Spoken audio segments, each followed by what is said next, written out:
രോഗം വന്ന് ചികിത്സിക്കുന്നതിനേക്കാൾ ബെറ്ററാണ് രോഗം വരാതിരിക്കാൻ ശ്രദ്ധിക്കുക എന്നുള്ളത്. നമുക്കറിയാം, ഇപ്പം ജീവിതശൈലി രോഗങ്ങളൊക്കെ വളരെ കോമൺ ആയിട്ട് കണ്ടുവരുന്നുണ്ട്. അതിൽ ഒന്നാണ് സ്ട്രോക്ക് എന്നുള്ളത്.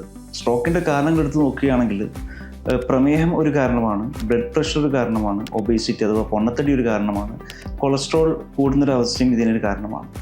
ഈ പറഞ്ഞിരിക്കുന്ന പ്രശ്നങ്ങൾക്കൊക്കെ ഒരു കാരണമായിട്ട് നമുക്ക് ചിലപ്പോൾ ഉറക്കക്കുറവാകും കാരണം എന്നുള്ളത്, അല്ലെങ്കിൽ സ്ട്രെസ്സ് ഇതിനൊരു കാരണമായിട്ട് മാറാം, ഫിസിക്കലി ഇനാക്റ്റീവായി നിൽക്കുന്ന ഒരവസ്ഥ ഇതിനൊരു കാരണമായിട്ട് മാറാം.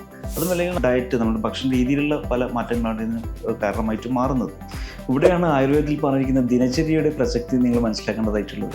ദിനചര്യ എന്ന് പറയുമ്പം അതിൽ വ്യായാമം, അതുപോലെ ആഹാര രീതി, നമ്മുടെ ഉറക്കം, ഇതിനൊക്കെ വളരെ ഇമ്പോർട്ടൻസ് ആയുർവേദത്തിൽ കൊടുക്കുന്നുണ്ട്. ഇങ്ങനെയുള്ള അവസ്ഥകളിൽ ആയുർവേദത്തിൽ ഇന്റേണൽ മരുന്നുകൾക്ക് പുറമെ എക്സ്റ്റേണൽ ധാര പോലെയുള്ള ചികിത്സകളും പഞ്ചകർമ്മ പ്രൊസീജിയേഴ്സ് വഴിയും അതുപോലെ ലൈഫ് സ്റ്റൈൽ മോഡിഫിക്കേഷൻ വഴിയും നമുക്ക് സെല്ലുലാർ ലെവലിൽ ഡീടോക്സിഫിക്കേഷൻ ബോഡിക്ക് നടത്താൻ വേണ്ടിയിട്ടും നല്ലൊരു ബ്ലഡ് സർക്കുലേഷൻ ഇംപ്രൂവ് ചെയ്യാൻ വേണ്ടിയിട്ടും അതേപോലെ തന്നെ ന്യൂറോ മസ്കുലർ ഫംഗ്ഷനിങ് ഒന്ന് ബെറ്റർ ആക്കാൻ വേണ്ടിയിട്ടും മെൻ്റൽ ഹെൽത്ത് പ്രൊമോട്ട് ചെയ്യാൻ വേണ്ടിയിട്ടും സഹായിക്കും. അപ്പോൾ ഇങ്ങനെയുള്ള ചികിത്സകൾ വഴി നമുക്ക് ഈ സ്ട്രോക്ക് പോലെയുള്ള പല ജീവിതശൈലി രോഗങ്ങളെ നമുക്ക് ഒരു പരിധിവരെ തടഞ്ഞു നിർത്താൻ വേണ്ടിയിട്ടും സഹായിക്കും.